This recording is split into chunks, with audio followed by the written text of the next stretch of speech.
All right, good afternoon, Kathy Dolphins.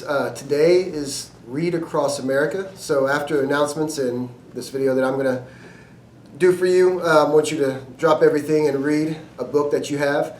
And so as your principal, I want you to know I do read, and I've been reading for a long time. It is actually a passion of mine. Sometimes I don't have time, but I always make time before I go to bed to read a little bit every single night, about 20 to 30 minutes, and it helps you sleep.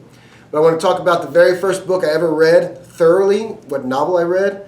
It's called The Count of Monte Cristo. So yes, you're like, wow, that's a huge book. And it is. When you're a college student and you have no cable, you have to find something to do. And back then there was no internet, or it was just coming out. So a friend of mine told me to read this book, and it was probably the best book I've ever read in my life. So it's my favorite book, so I'm going to share it with you. All right, so basically what this book's about, it's about a guy named Dantes, who's a sailor, and he is picked as like co-captain, and his captain dies when they're at sea.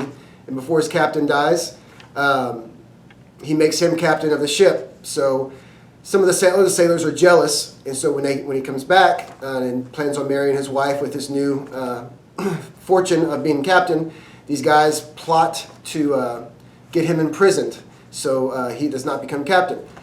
And basically he loses his fiancée, he becomes imprisoned in this place called the Chateau de l'If. It's a prison that no one's ever escaped. So for many years he laid in prison, and basically at the end of his life wanting to die, and he finds a guy next to him who's digging a tunnel. And this guy, an old man named Abe. So Abe tells him about a treasure hidden on an island by an old Italian family. So him and Abe plan an escape, and they start digging a tunnel to escape. But during that time, Abe dies. And so when somebody dies in the prison, they put him in a body bag, and then they come and get him, and they basically will throw him into the sea. So Dantes takes his body out of the bag and hides it in the tunnels and puts himself in the bag. And the prison guards end up coming in and throwing him out to sea, and he had a knife. He cut himself out of the bag. A group of smugglers come by and pick him up, and he hangs with these smugglers for a while until they can drop him off at this island where this treasure is hidden. So basically he finds the treasure, and so he's left with two things. He has two goals when he leaves this island. He's going to reward those that were kind to him and his father, take care of his father, and he's also going to plot vengeance on those that did him wrong, in a slow, punishable vengeance.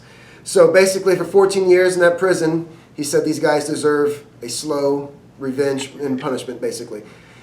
That's not the whole story. After that, the whole revenge plot takes place. I'm going to tell you, it's one of the best stories I've ever read. It is a long read. It has a lot of difficult names. But if you have the time to sit down and just be patient and read, I'm going to tell you it's very worth it. So I encourage everyone to do your best, find a book that you like to read, and find enjoyment in it. Have a great day. Drop everything and read today.